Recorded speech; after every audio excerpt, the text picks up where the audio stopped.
All right, I think we are going to go ahead and get started with our next session here. So I'm very pleased to be able to introduce four speakers who will be presenting papers over the next hour. As we tried and are going to try again this session early this morning, we are going to be pairing papers together, and so there will be two individual speakers that will deliver their talks, and then we are going to collect questions for those first two papers to deliver to them together, potentially in conversation with one another.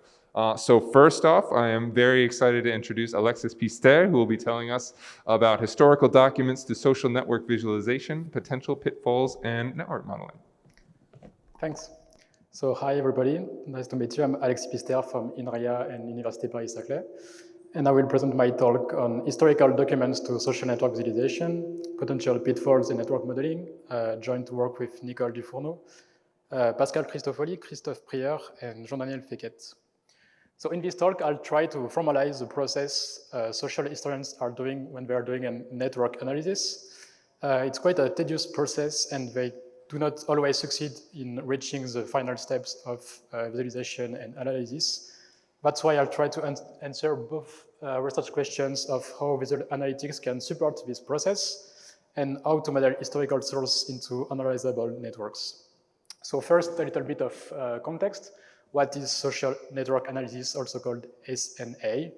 It's a method to depict agents, usually individuals, as embedded in webs of connections. And then the main task is to describe and explain patterns that we can find in basically networks. So on the right is a famous example, one of the first studied by Moreno of friendship ties between scholars. And by plotting the networks and examining it with computation, we can try to detect patterns. So in this case, for example, not all friendships are symmetrical, or we can find hubs of persons who have a lot of connections, persons who have less connection, things like that. So this method has been applied to history in several examples. Here are two famous examples. So on the left, it's a study by Paget and Ansel, who explains the rise of the Medici family in Florence in the 15th century by finding that the position of the family was central in the political, economical, and kinship networks of the famous families of that time. And on the right, it's an example from the mapping of the Republic of Letters projects, where they mapped the correspondence letters of Benjamin Franklin's, and they could study the evolution of thoughts and the traveling of Benjamin Franklin across the years. However, if sociologists can observe the real world, for example, using surveys or direct observation to construct their networks, it's a more complicated process for historians who typically leverage historical documents they can find in archives. And from the documents, they try to construct networks that they analyze and visualize. However, the process is quite tedious and not well documented, so we try to formalize it in collaboration with several social historians who study semi-structured documents, such as construction contracts, birth certificates in France, marriage acts in Buenos Aires in Argentina, and migration forms in Romania. And we came up with a process they typically do in 5 steps: the acquisition of the documents, the digitization of the raw documents into computer formats, then the annotation, also called encoding, to extract the information contained in the documents into structured data, then the network creation to have a final network that they can finally analyze and visualize. We also identified recurring pitfalls we encountered in our collaboration, and also that we identified by discussion with practitioners. Here are 3 main examples which regularly arise. First, when there are too many missing documents, so we get at the end a network which is not exhaustive, and there is a lot of uncertainty inside the networks. Then in the encoding process, usually there are a lot of errors or ambiguity in the named entity recognition and disambiguation process, because they are very often mentioned into different documents that refer to the same name, but we never know for sure that the same name refers to the same person or different persons. And usually in many societies, children can have the same names than the parents, so it's quite a complex process. And then at the end, when they compute algorithms and network measures, it can be hard to link those measures to sociological concepts and final conclusions. One other issue is typically practitioners visualize their network at the end of the process to find out that there are errors or inconsistencies, for example, in the annotations. So in the end, they typically have to do many back and forth between the different steps of the analysis, for example, to change their annotations or change the schema of their annotations or to change the network model they use for their analysis. So in result, they have to do many back and forth between the different steps, which is quite tedious and can be very frustrating for them. So that's why we think instead of using visualization only at the end of the process to analyze this goal, we think visual analytics could be actually used in the globality of the process to support them, for example, in the annotation or the network modeling step, but also the acquisition of the source and the digitization process. We came up with 3 properties we think such tools should satisfy given the historian's constraints. The first one is a traceability property. So the back and forth are actually easier to do between the different steps, but also to ground the results in the reality of the sources and to have a better replicability and transparency on the results of the analysis.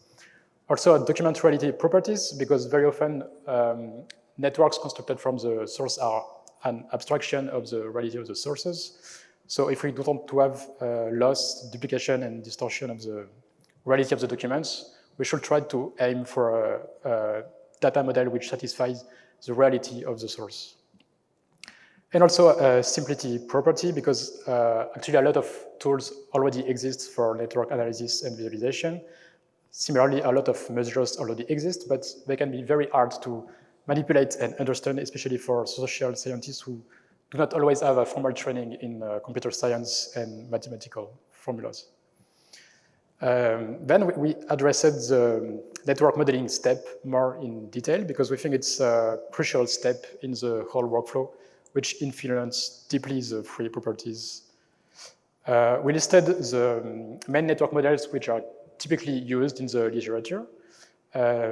Very often, it's simple models which represent only the persons as nodes and who are connected together when they are mentioned in the same documents or where mention of social relationships are mentioned.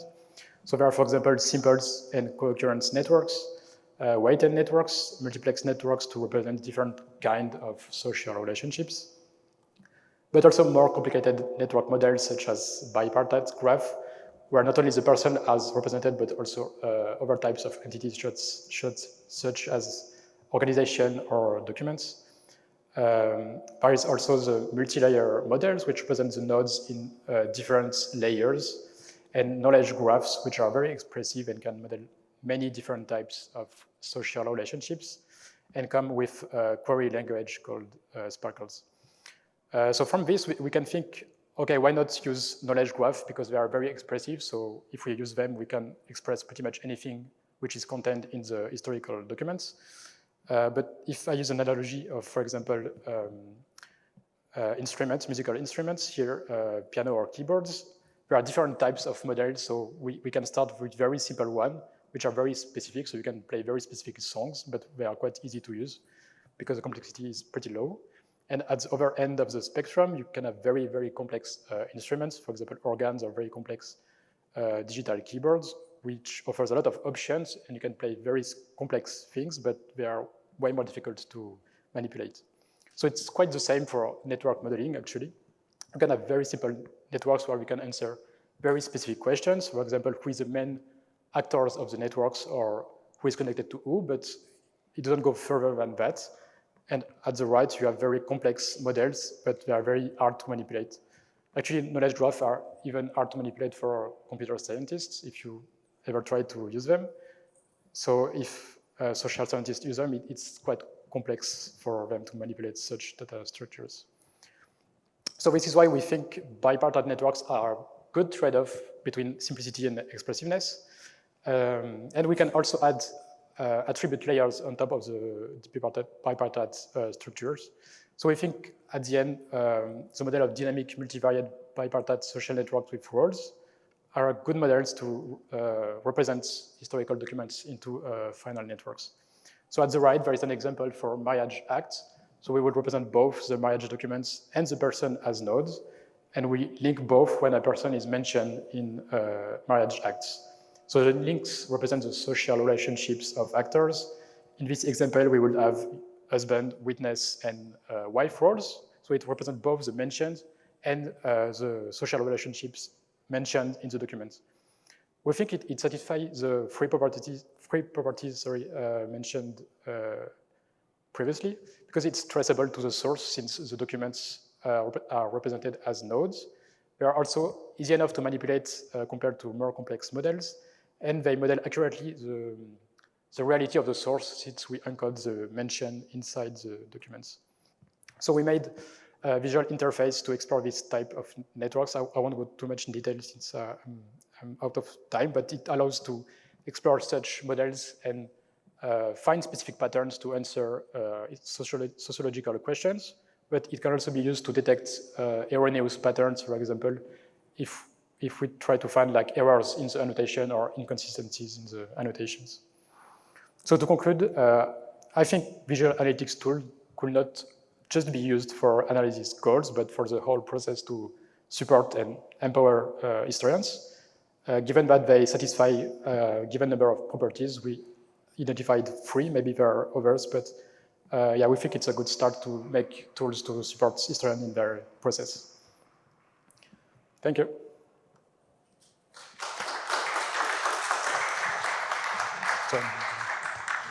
Excellent, thank you so much. And now we are going to bring up Jean-Daniel Paquette, who will be telling us about characterizing uncertainty in the visual text analysis pipeline. And for those of you here in the room, as well as those of you in your own rooms across the globe, remember that we are going to be having a question and answer session for both of these papers together. So if questions occur to you, please use Slido to be able to post those and indicate if there is a specific person that you want to answer that question. I will also be able to walk around the room with the microphone if there are anyone here that wants to voice their question out loud. Thank you. Thanks. All right. Take the HDMI directly.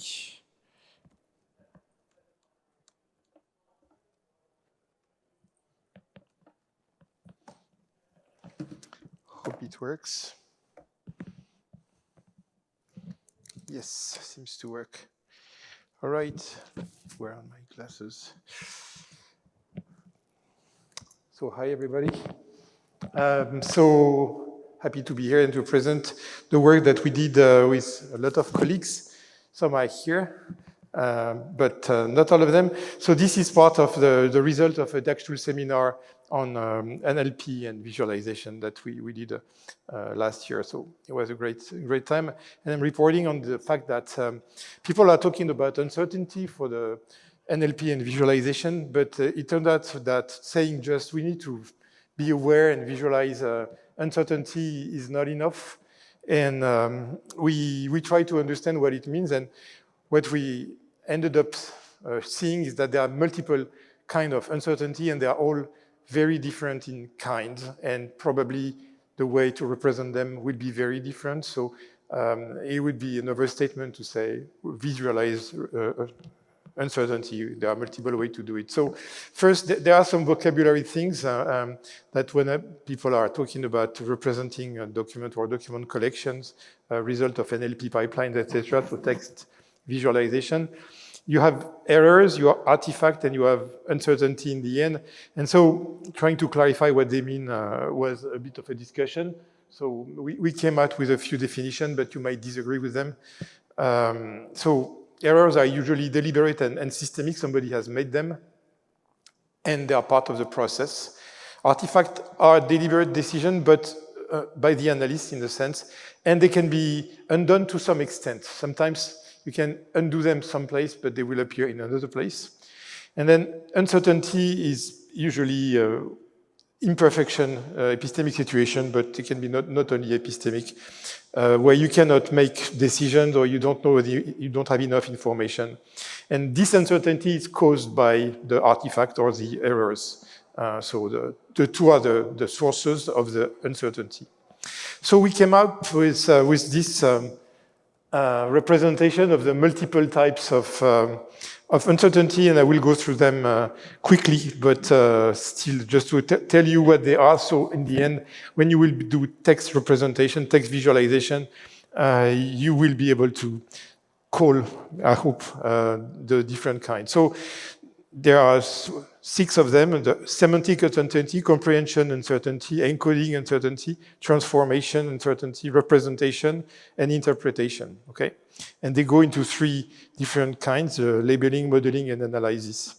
So the first one, semantic uncertainty, is caused by the producer. It's just the fact that the producer made mistakes in entering the data. So it can be just translation problem, it can be typing problems, but those are things that are arriving inside the computer and they contain mistakes. And there are also cases where there are some ways of expressing things that are uncertain. We might, there might be, etc., etc. So there is uncertainty inside the text too. And so this part is frequent, and there are some challenges to try to address them. So we list a few of them, but not all of them can be fixed. So producing accurate representation, it means basically improving the way to enter text, refining semantic relation expressed in text, so being more formal somehow, tagging or adding representing uncertainty expressed in the content. If there is a might or some kind of uncertainty, it can be expressed. But basically, it's a meaning problem, and it's hard to specify it. But this uncertainty is inherent to the text and is coming from the text input.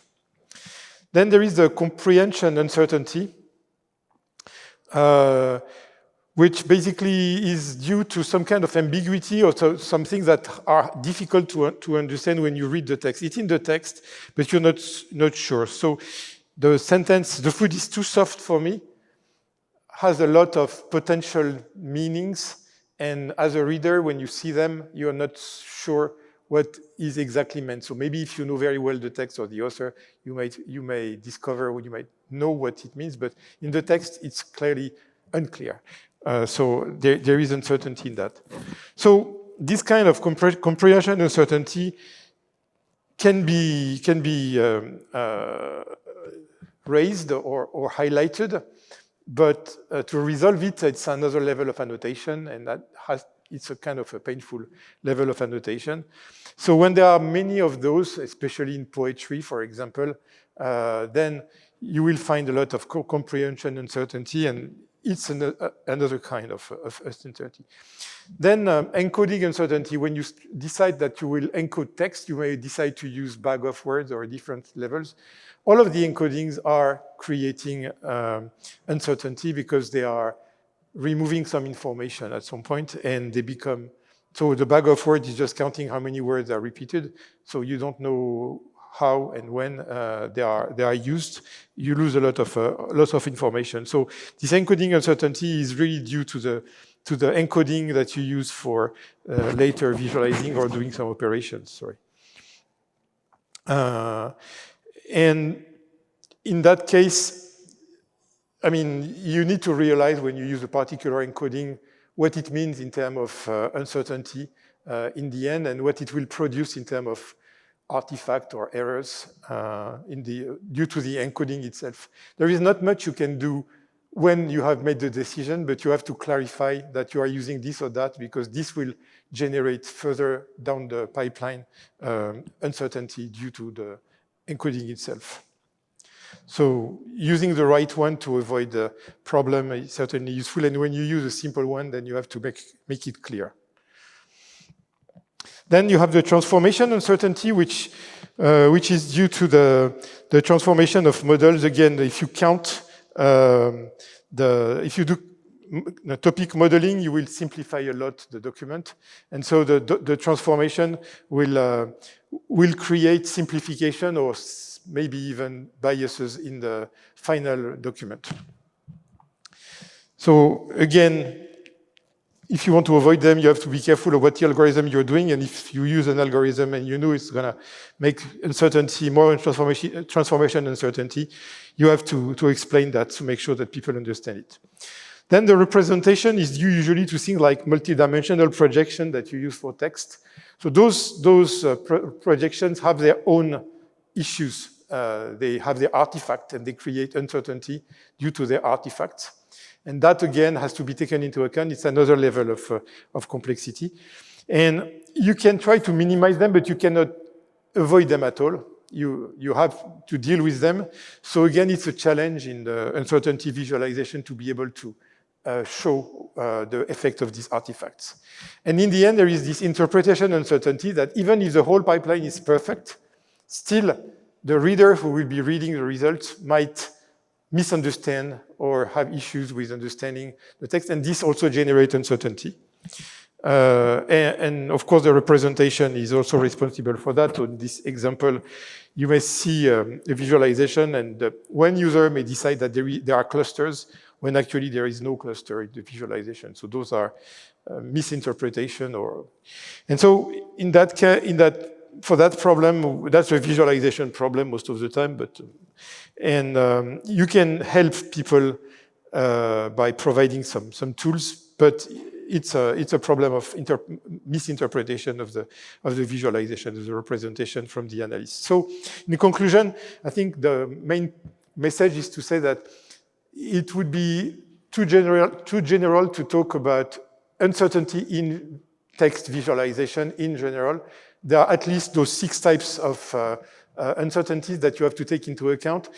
And it's not clear yet how to map them to some visualization quantity in order to make them obvious. And if not even clear how to make them obvious, any of them. So as future work now, there are multiple things we want to do, but of course, this is a simplification of reality. We want to clarify some nature of uncertainty, epistemic versus aleatoric, and that's a good thing to check on Wikipedia if you want to know what it is, but there are different nature of uncertainty. And finally, the most important for visualization at the community is to come out with good solution to show those different types of uncertainty in a way that is understandable by people who are trying to make sense of those text visualization. Okay? So that's our message. I hope I've been saying it well, but Mena will be able to correct me if I did some errors during the discussion. Thanks.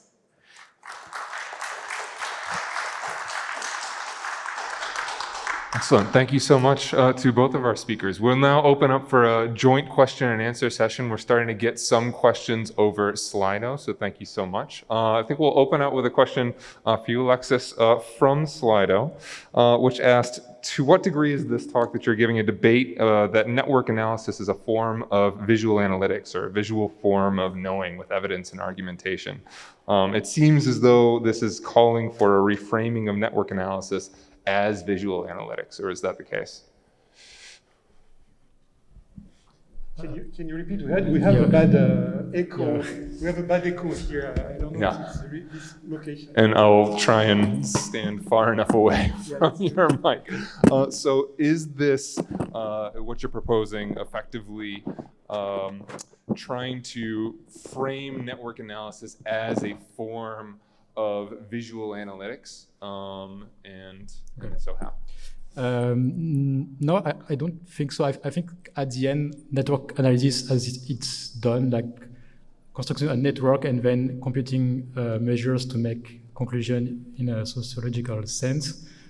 That's social network analysis. I think it's a very useful method.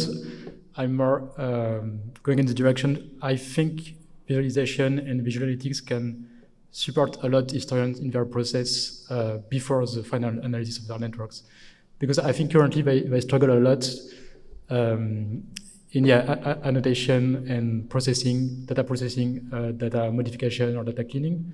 And it's a big struggle for them to arrive at final network steps. But most papers, I think, talk about the final analysis, but everything that comes before is very tedious and complicated, and I think visualization can help this. But I think the end process of observing the networks with measures and visualization is still very useful. It's just the step before I think needs we need to better address the step before.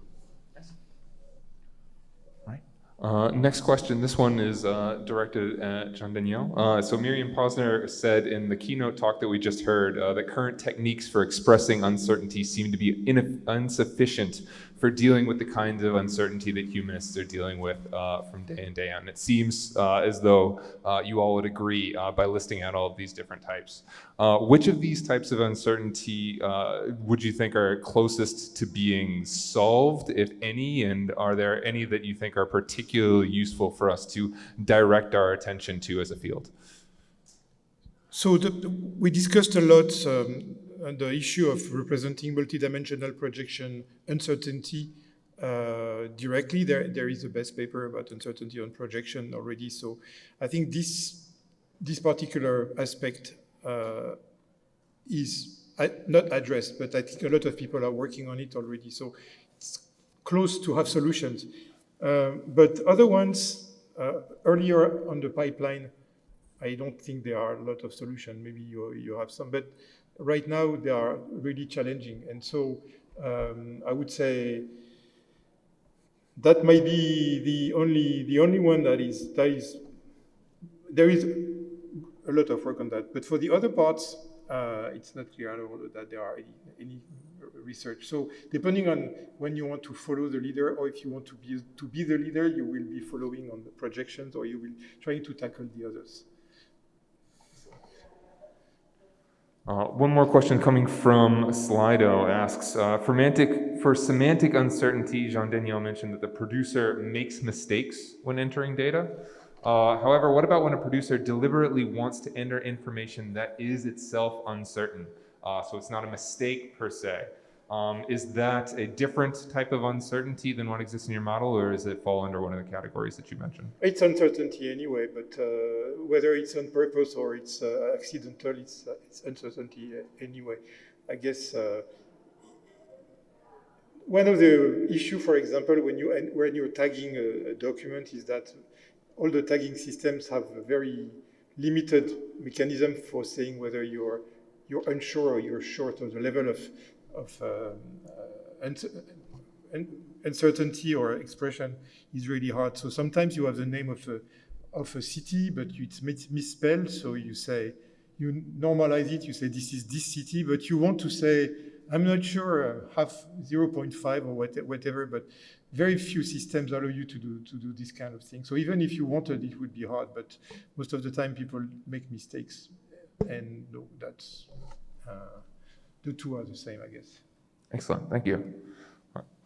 Time for one more question from the floor, if there's anyone that cares to grab the microphone. All right, well, let's thank our two speakers once again. Thank you.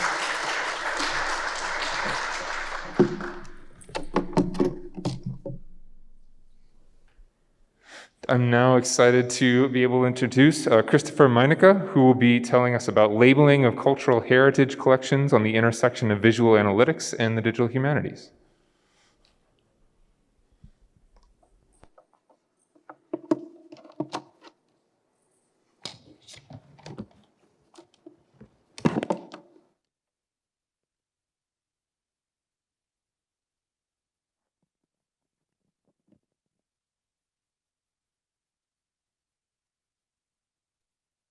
Oh, it's off, or is the microphone working properly? Okay, nice, thank you.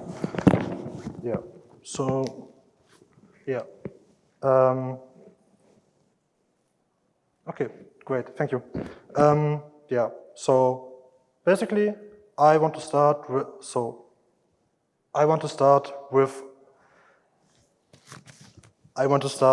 a reflection on some interdisciplinary projects focusing on the labeling of cultural heritage collections.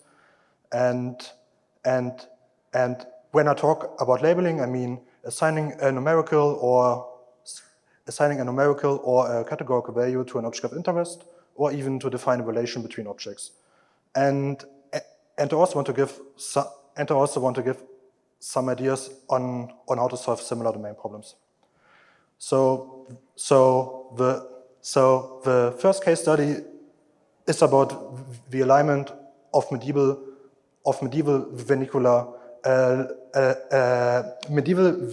literature, and to be more precise, the alignment of different versions of A Song of Roland and also other works that belong to the genre of French epic. So the goal was to find similar lines across several poems, and during the projects, many iterations were run through with a domain expert,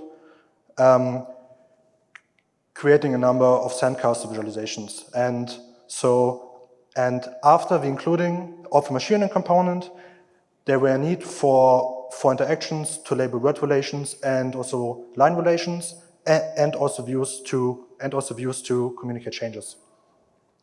The final result was a human-in-the-loop process combining word embeddings and visualization to perform textual alignment on low-resource and under-resourced languages.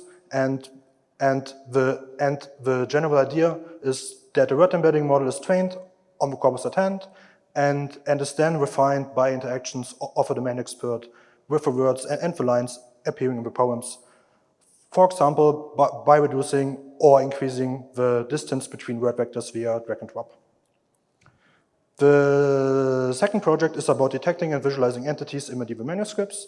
And here, a general problem is that standard machine learning datasets, for example, for natural images, that their vocabulary do not really match the entities depicted in medieval illuminations, and disregards to the contemporary vocabulary used in the hierarchy or in the dataset, for example, things like airplanes or cars, and also to the depiction like the cross-depiction problem.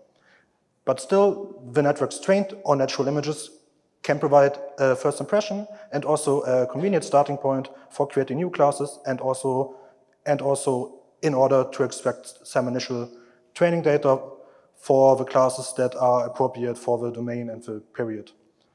And yeah, so basically this showed us that there's a need for methodologies.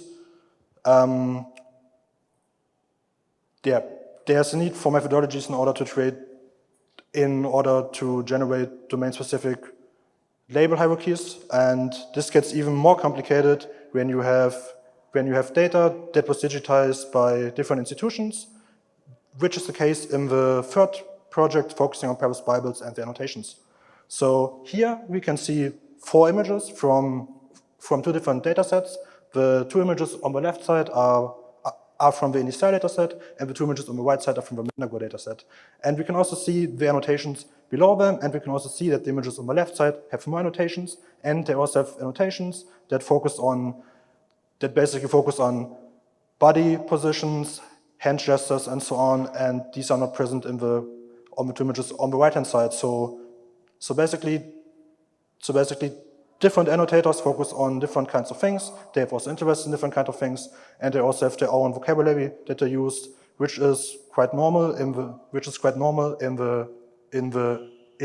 GLAM sector, as institutions have access to different kind of cultural heritage. And also, furthermore, manual labeling of a data takes a lot of time. So there's a need for example, to use things like a human-in-the-loop process, for example, visual interactive labeling, or even something like weak supervision in order to reduce the amount of manual work. And so you can basically use again pre-trained networks with contemporary hierarchies to get a first impression, but only for the classes that do match hierarchy. For example, in this case, we can see persons that got extracted by a neural network trained on natural images, and this works kind of, but basically this will not work for things that are not in these natural image hierarchies like ImageNet or Open Images and the other ones that are out there. So basically, at one point, extra labeling is needed to train a new model and even to create an appropriate hierarchy. And this was something that we wanted to do for the Paris Bibles. But there are some problems with that. So, for example, we started with creating a hierarchy, labeling data, and also unifying the vocabulary through, for example, similarities like image similarity, or even similarities of the metadata, like, for example, the labels, like the embeddings of labels. But using an active learning approach here is a little bit complicated for multiple reasons. So for once you have a long tail distribution, as you can see on the left side. So there are a lot of classes that only appear 100 times or less, and then also you have, for example, relations between. Then you also have relations between different labels, and so then, for example, you would need something like hierarchical classification, which also has its own problems, and this is really problematic for a machine learning model, even with, for example, methods like oversampling or undersampling, or when only focusing on a specific subtree in the hierarchy. So, for example, you could do something like visual inductive labeling. So here we can see on the top the pipeline used for the Paris Bibles, and on the bottom is the visual inductive labeling process by Bernard et al. Both processes are kind of similar because you have data that you feed into a preprocessing step. Then you basically extract some features. Then you embed the data, or even train a model. Then you have result visualization, you have a labeling interface, then you have a human in the loop process, and so on. But it's a little bit complicated here for the Paris Bibles because of some reasons that I will now state. So, for example, we purely embed the data because we have over 1,000 classes. So it's really hard to train a classifier on data that is really skewed with a lot of classes. So that's not really doable in that sense. And also we also do not really have a candidate suggestion because we do not train a classifier. And this is something that is really problematic because we also have things like, for example, things like multi-label settings, and we have a lot of things that are inside images, for example, and the current solutions do not really address that. And this will probably happen more in the GLAM sector as we want to use more state-of-the-art machine learning approaches to this. So there's a need for standard solution, and also reasons, and also needs for evaluation in that direction, because it's not really easy to do. So yeah, basically there are already great surveys on the visualization of cultural heritage data. For example, the survey by Windhager et al., the survey by Jeneke et al., but almost none of the works in there uses machine learning in any way. On the machine learning side, there's a survey by, for example, Fiorucci et al. That gives a brief overview of some projects and also some data sets, but they are rarely applied together with visualization, and they allow, so yeah. And on both sides there are a lot of works, but we have also interesting pipelines like the visual inductive labeling approach by Bernard et al., and they are currently not applied together. So there's a need to combine for example, things like visual inductive labeling with state-of-the-art machine learning approaches, and also cultural heritage collections, maybe to get more insight into specific themes or things that are depicted in cultural heritage data. Basically, if you think about combining them, the general idea is quite easy. You just preprocess the data, you train a model, you visualize it, you have a human loop process. But of course, there are a lot of problematic details, like the size of the data, the quality, then also the quality of the data, the annotations, and then things like ground truth. Maybe there isn't even a real ground truth there. And basically, depending on these factors, there are also different methods needed from the machine learning side, and it's also not easy to use state-of-the-art approaches dealing with limited data in any way, depending on the data and the model. So nevertheless, visualization can help in increasing the trust in the machine learning model for the domain expert, and can also help in selecting data points for the machine learning process. So there's research potential with a lot of interesting questions in regards to machine learning, interaction, and visualization design. So thank you for your attention, and I'm looking forward to the discussion.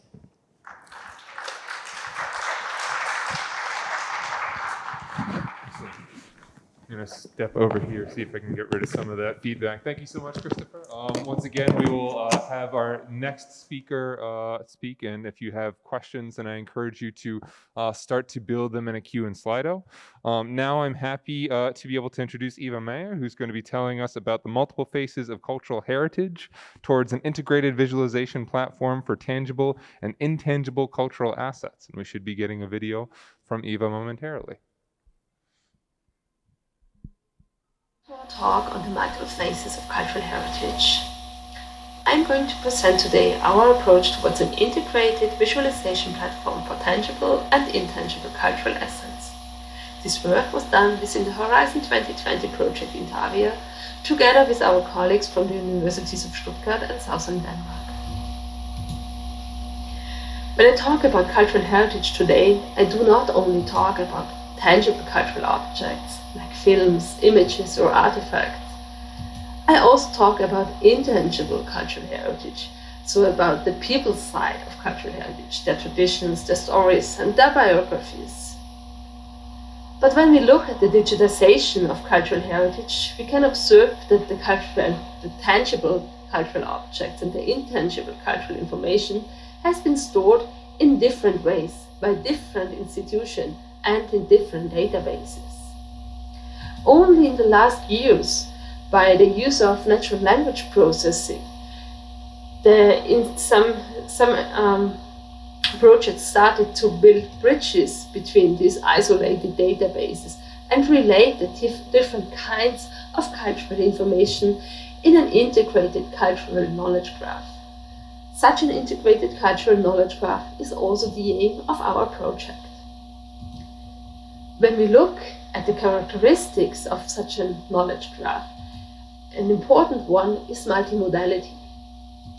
We've got multiple kinds and types of media which are stored in multiple data formats and related to another in multiple ways, which increases the complexity of the resulting cultural information and also on the user side the cognitive load to process this kind of information. How does the knowledge graph in Intavia look like? We have got two different kinds of sources. One is the object databases like Europeana and Wikidata, and the other is the biographical databases from different nations across Europe. Those are integrated into a knowledge graph that can be used by experts to search for cultural information, to create new information and curate existing one, to analyze it and to communicate it to non-expert audiences. For these purposes, we are developing different interfaces, a data creation lab, a visual analytics studio, and a visual storytelling suite. I am going to focus today on the visual analytics studio. We aimed to develop visualizations that allow our expert users to analyze this integrated knowledge graph, which consists of biographical data on the one side and on the object data on the other side. And to do so, we started to analyze the state of the art for biography and for object visualization.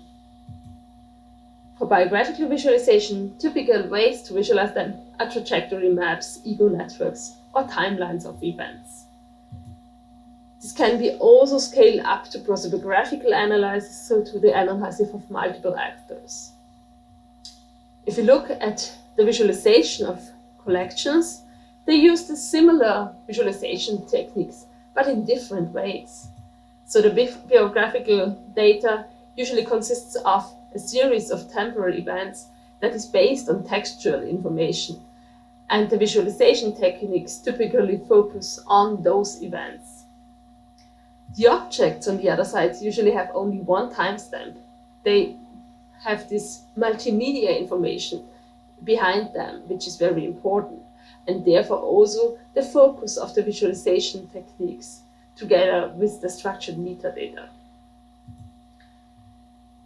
If we want to integrate them, we can either build on the characteristics of the objects or on the characteristics of the biographies and integrate the other one to the dominant visualization view. But we didn't really come up with a visualization technique that can build on the specific characteristics of both of these kinds of visualization techniques. We will use multiple views so that we can balance between the pros and cons of the different visualizations. But as you can see, there are many different options how we could visualize such kind of complex data.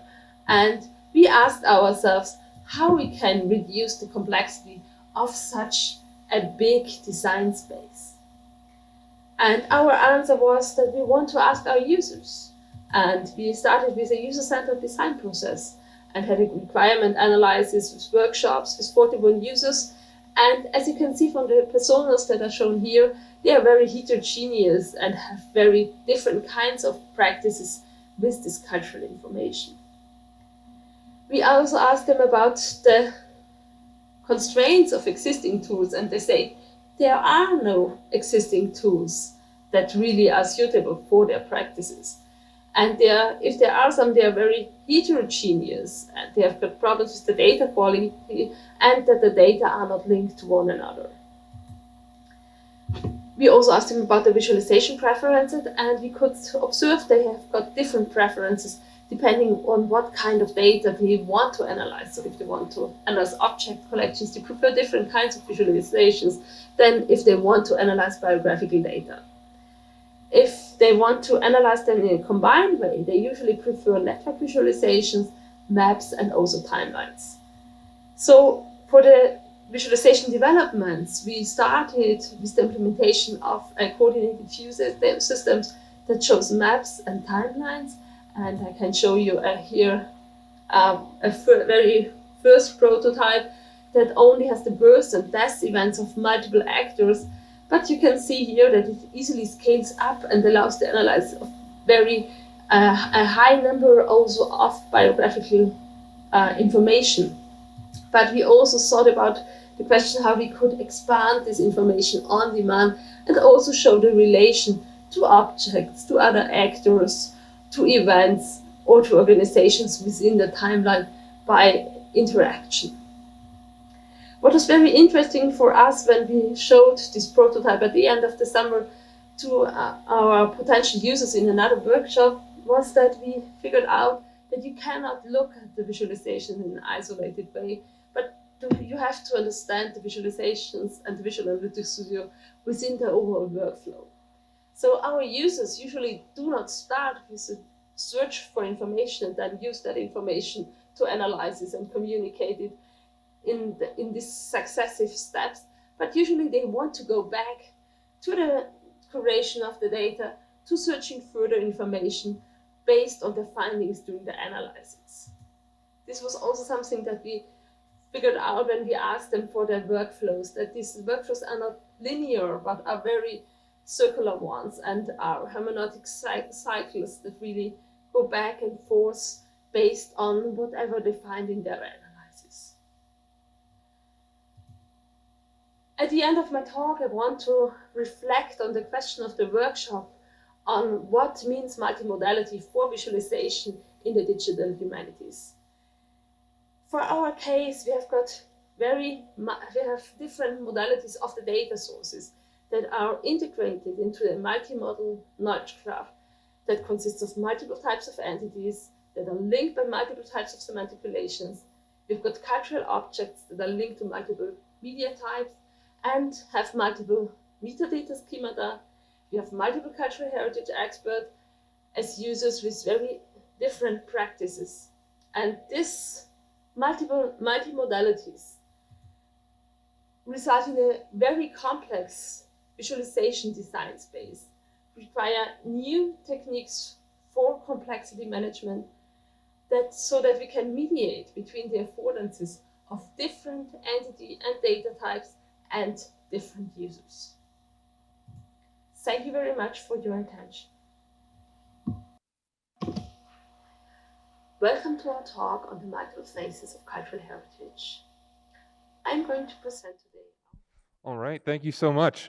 Turns out that it's better if I stand over here, so I'll do that.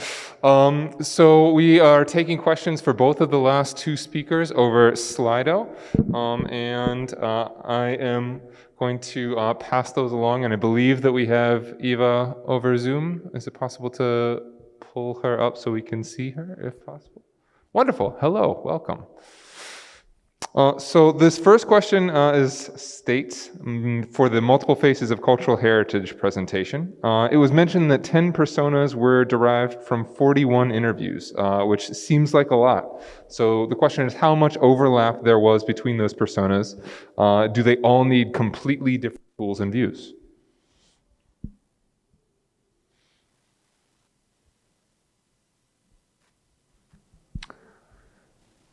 Eva, are you able to?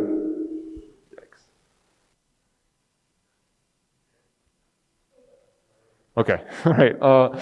Eva, are you able to hear me if I ask a question from Slido? I can hear you. Excellent. Okay, so the question was about the personas that were developed for your paper. 10 personas from 41 interviews, which seems like a lot. So the question is how much overlap there was and whether or not each of those personas required their own set of tools and views. Yeah, so we had not single interviews, but we had workshops with over 41 users, and they were really heterogeneous. So there is for sure some overlap between the tasks and the aims of the different personas, but in the end, each one of them has a very specific kind of approach to the data that we provide them with, and that's why we decided that we have to separate them, and that each one of them deserves a persona in its own kind. That was also a process that was very much a negotiation between us and the whole team that is involved in the project. Excellent, thank you. Christopher, the next question is for you, asking, do frameworks or theories such as cultural analytics, distant reading, or distant viewing shape this work? Perhaps drawing on them together or not at all, or more informed theories from information science such as retrieval or other interlocutors?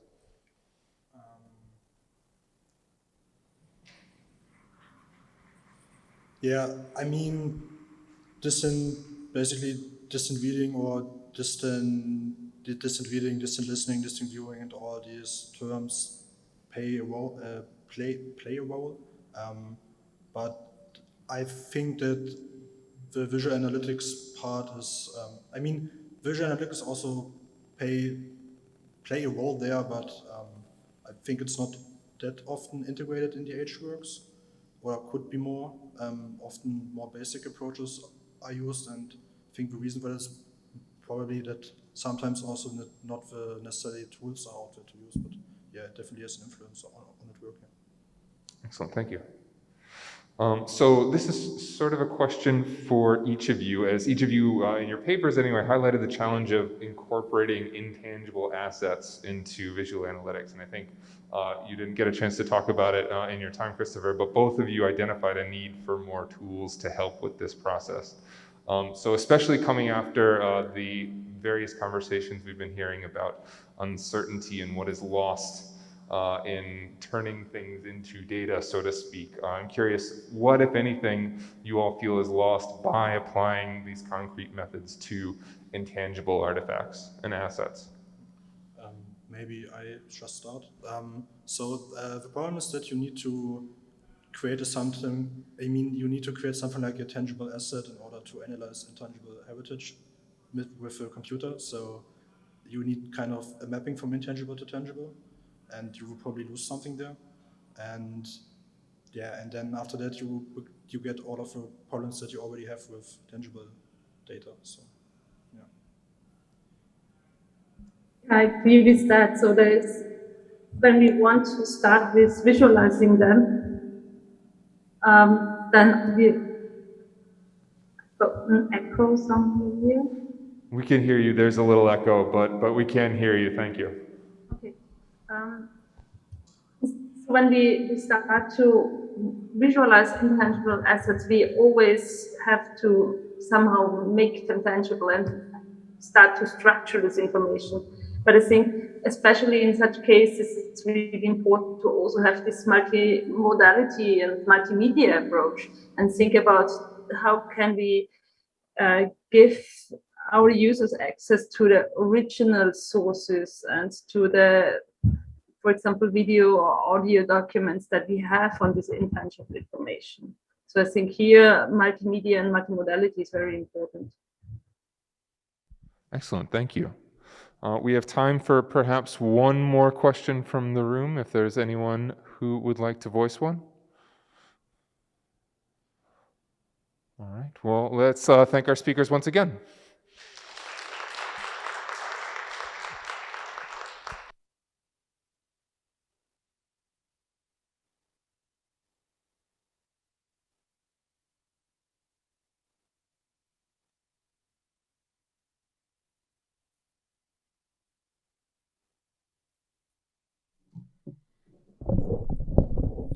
Hello. Now we are back to the lab talk. The first lab talk we have is from Nicola Eichmann-Kalwara for the Center for Research Data and Digital Scholarship from University of Colorado Boulder, and he'll be giving a Zoom presentation live.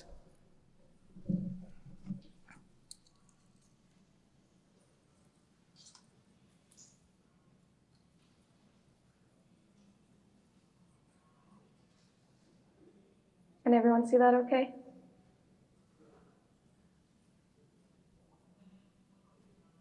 Are you able to hear me? Yes. Oh, thank you. Hi, everyone. I'm Nicole Eichmann-Kalwara. Thank you so much for introducing me. I'm talking about our Center for Research Data and Digital Scholarship today. There we go. So a quick about us. We were founded in 2016 and launched in 2017. Originally, it was going to be a data visualization center. It was proposed by our research computing group, and then the library sort of got wind of it, and lo and behold, here we have this collaboration.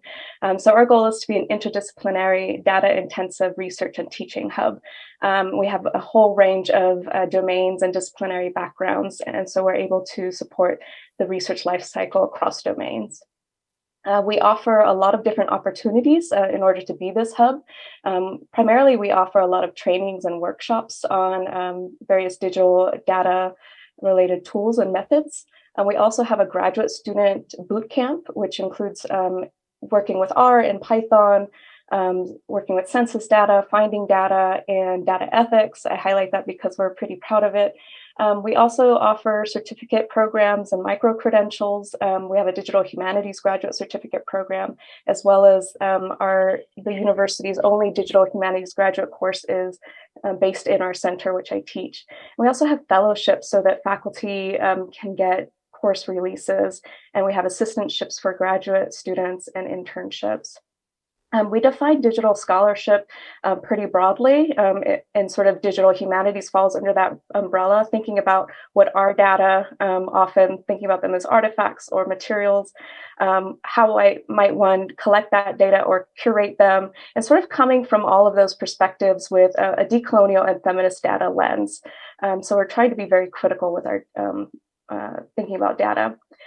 We approach it from a variety of different tiers, so computational methods such as text mining and GIS, multimodal methods such as mixed reality and digital storytelling. We support people with other digital research workflows like publishing data, and most importantly, thinking about sustainable data infrastructure. Some cool events that we've put on include What is a Feminist Lab? Recently, a Radical Open Access Symposium, and now we have micro-credentials for our graduate student data bootcamp.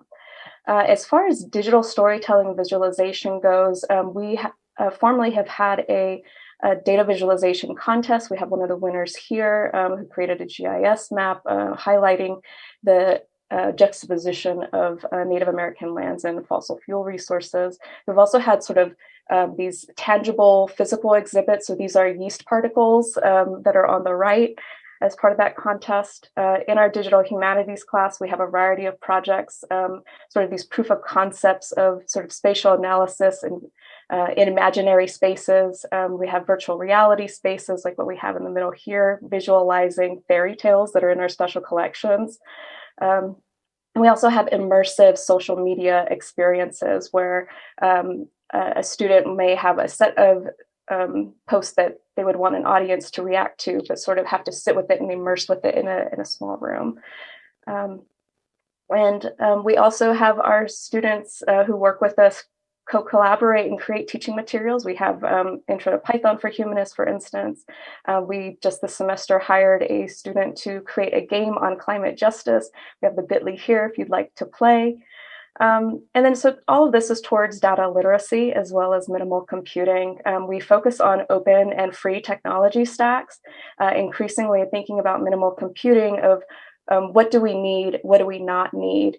And so what has been transferable to industry as well as across disciplines is using things like GitHub and Google Sheets, Markdown, creating websites with Jekyll, static websites with Jekyll, among other things.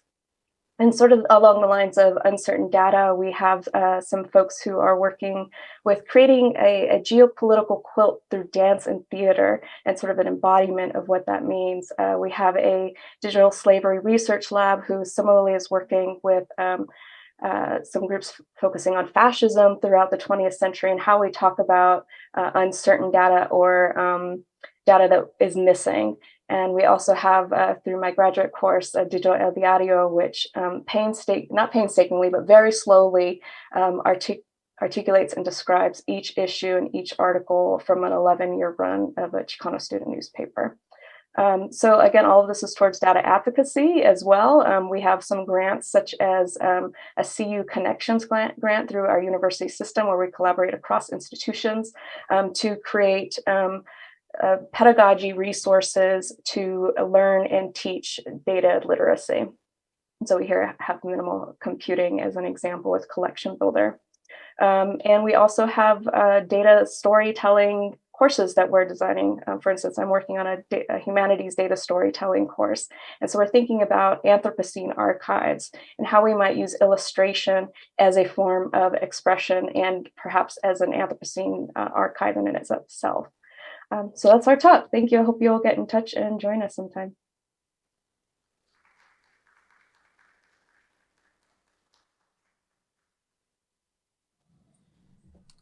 So for our final speaker, we have Caroline Schroeder.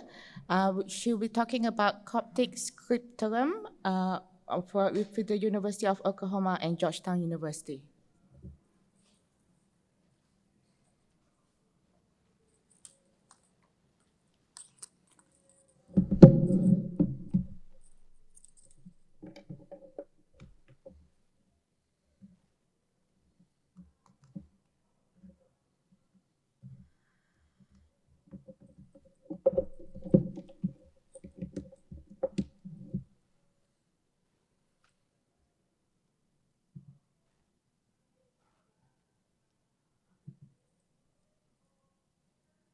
Okay, is this on? Here, I'm just going to go into here.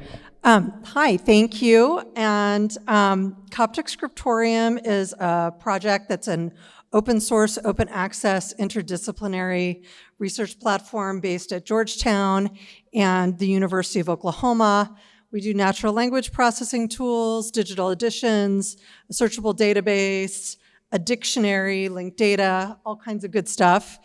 You're maybe wondering, what is Coptic? It is the last phase of the ancient Egyptian language family. So it's descended from the hieroglyphs, from, the Valley of the Kings and stuff like that. Our work supports interdisciplinary research. Coptic texts are used for history of Christianity and monasticism, papyrology, social history, economic history, manuscript studies, linguistics, and many more other fields. So I want to talk about visualization, both for research and for in our annotation process. One of the things we do is we have a very rich data model with many, many different kinds of annotations on our text that can serve the research needs of multiple disciplines. So manuscript people and philologists love visualizations of the actual manuscript in our diplomatic edition visualization, but the same data model can produce on the fly, a normalized text that you can just read or students can read, and that has links to our online dictionary for each word. So this is good for students and language learners. And then an analytic visualization that can visualize different annotations in the text. And it can toggle the various options depending on your research needs for the text.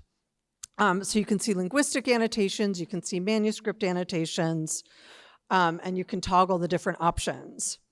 One of the visualizations we have is our Wikification annotations for named entities.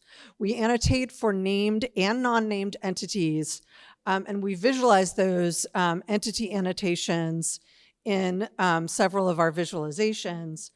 So you can see here, this particular character, Abapoimen, has a Wikipedia entry. And so there's a little W in our visualization, and you can click on that and go to his Wikipedia entry. Apapaisi does not. So many of our named entities are not in Wikipedia, and that's somewhat of an issue, but you can easily see which do and which don't.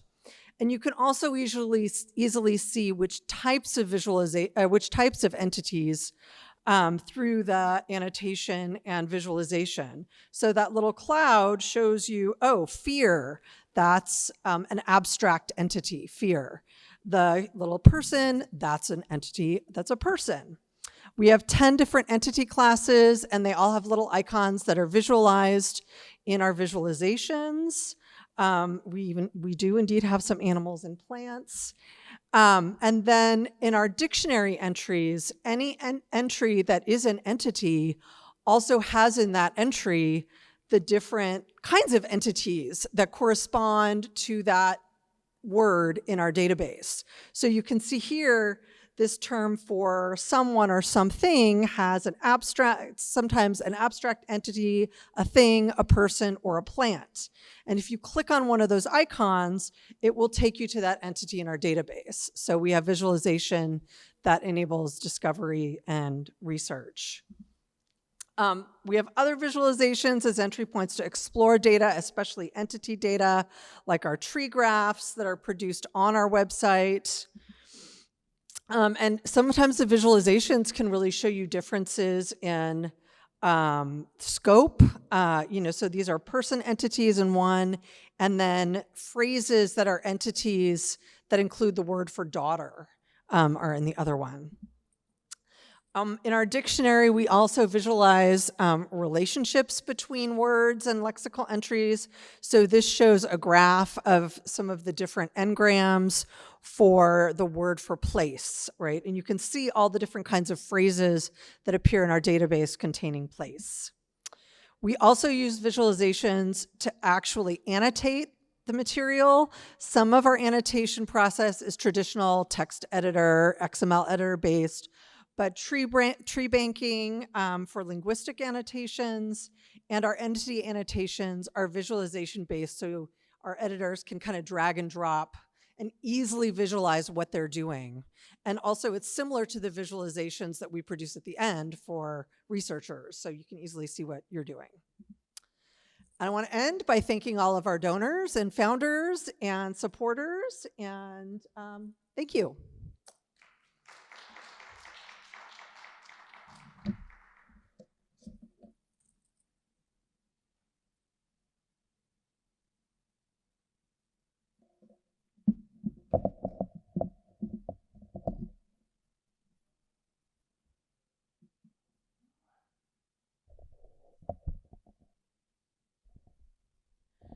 Okay, we have reached the end of our workshop, and I like to give, we would like, as the committees, steering committee and organizing committee, like to thank all the speakers today, and we also would like to thank you all, the audience, for coming and joining our workshop, participating in the questions, without which the workshop wouldn't be a success. And finally, if we could give a round of applause to our student volunteers and our technical support for their really great help for making the technical support and all these things. Thank you.